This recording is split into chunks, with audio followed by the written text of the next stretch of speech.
Good morning to all of you. मैं Vivek Kumar Singh, Chanakya College of Education, Bettiah, Bihar से। आज हम लोग डीएलएड सेकेंड ईयर के S9 से यूनिट 4 में प्रयोग या प्रयोगशाला विधि के बारे में अध्ययन करेंगे। प्रयोगशाला विधि है क्या? प्रयोगशाला विधि विज्ञान में प्रयोग का बहुत ही अति महत्वपूर्ण योगदान है। प्रयोगशाला में प्रयोग विधि का विज्ञान की शिक्षा वास्तव में प्रयोगशाला में ही संभव है। विज्ञान की शिक्षा वास्तव में प्रयोगशाला में ही संभव है। इसलिए आधुनिक शिक्षा प्रणाली में प्रायोगिक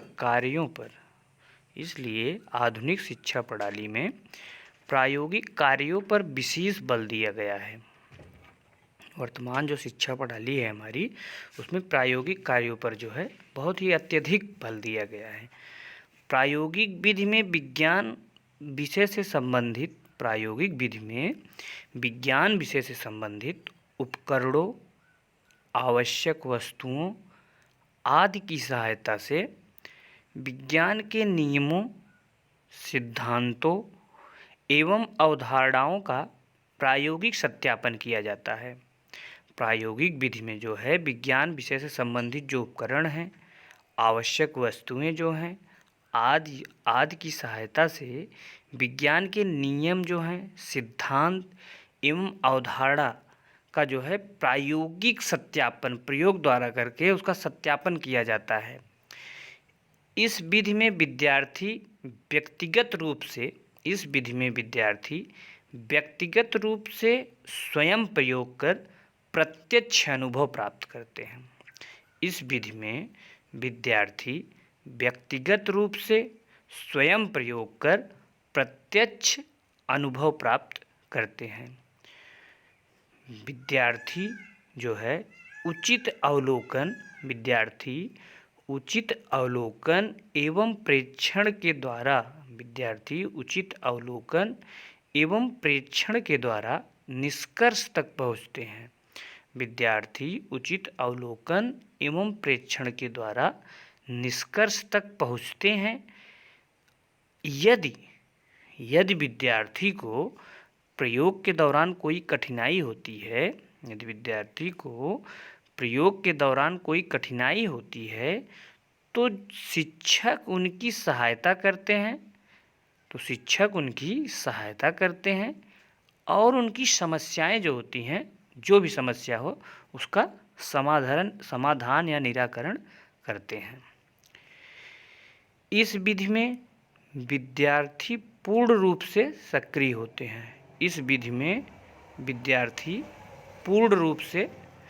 होते हैं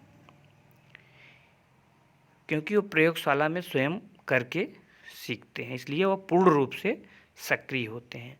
यह कर के सीखने पर आधारित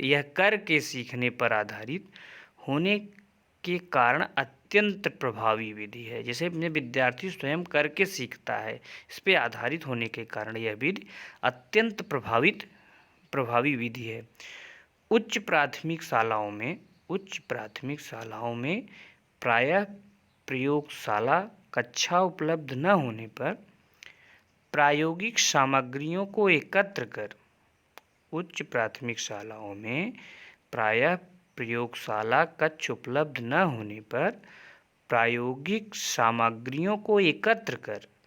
कक्षा कक्ष में प्रायोगिक कार्य संपन्न कराया जाता है।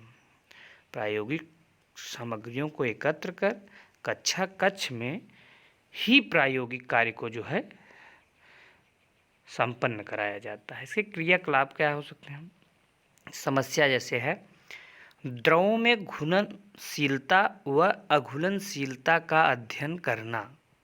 द्रवों में घुलनशीलता व अघुलनशीलता का अध्ययन करना। इसमें हमारी आवश्यक सामग्रियां क्या क्या हैं? आवश्यकता पड़ेंगी परख नलियाँ जो होती हैं, द्रव पानी, दूध, सरसों का तेल, नारियल का तेल, नींबू का रस। क्रियाविधि क्या है इसमें?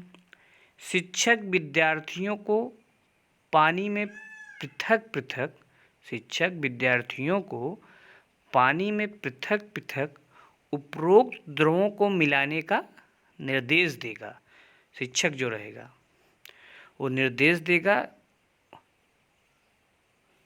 वह निम्न चार्ट बनाकर क्रिया उपरांत अवलोकन करने को कहेगा। जैसे पानी है, द्रव क्रमांक 1 में हमारा क्या है? पानी। द्रव क्रमांक 2 में दूध, अवलोकन विद्यार्थी द्वारा, विशेष जो उसमें रहेगा। और दूसरा है पानी, सरसों का तेल, विद्यार्थी द्वारा अवलोकन होगा, उसमें जो विशेष बातें आएंगी यहाँ पे। तीसरा हमारा पॉइंट है पानी के साथ नारियल का तेल, विद्यार्थी द्वारा उसका अवलोकन होगा, विशेष उसमें जो रहेगा। पानी फिर नींबू का रस, विद्यार्थी द्वारा उसका अवलोकन होगा, जो भी विशेष बातें रहेंगी उसमें इस कॉलम में।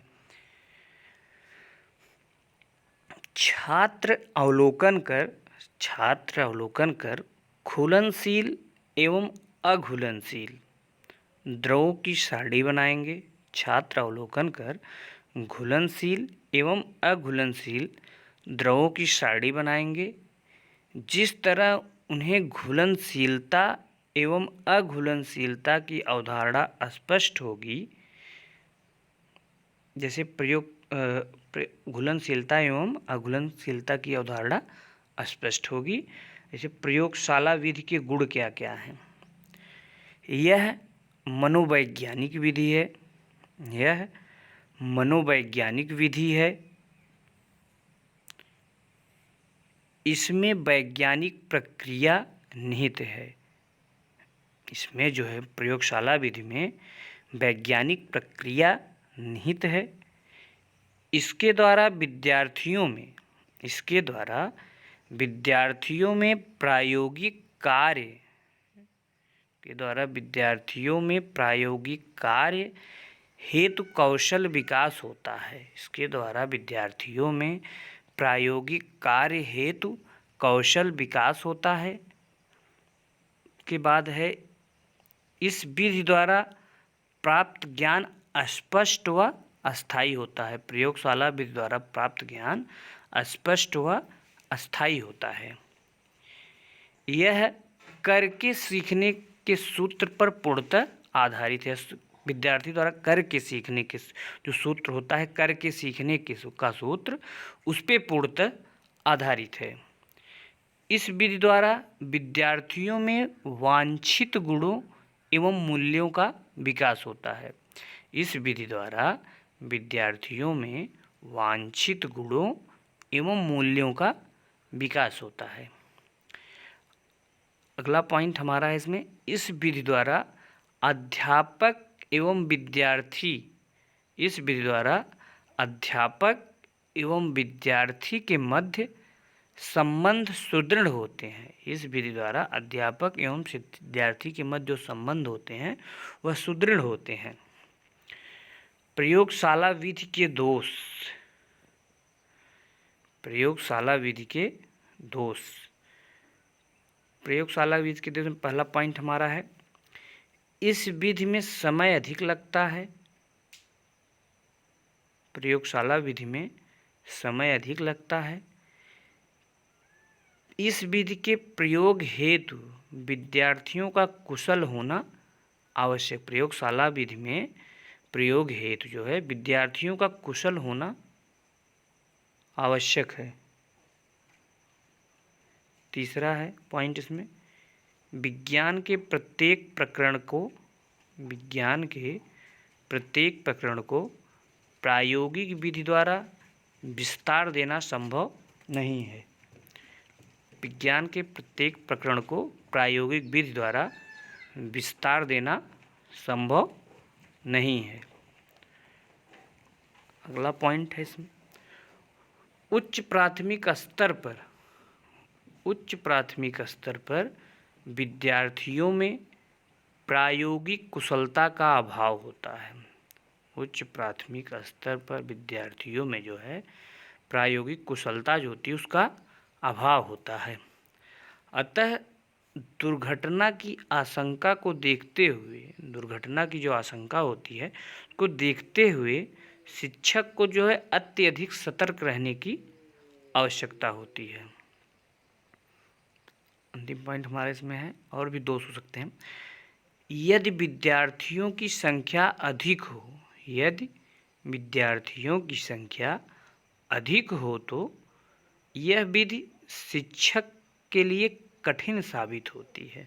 अगर विद्यार्थियों की संख्या अधिक होगी तो यह विधि शिक्षक के लिए कठिन साबित होती है, क्योंकि उसे प्रत्येक विद्यार्थी पर ध्यान देना होता है।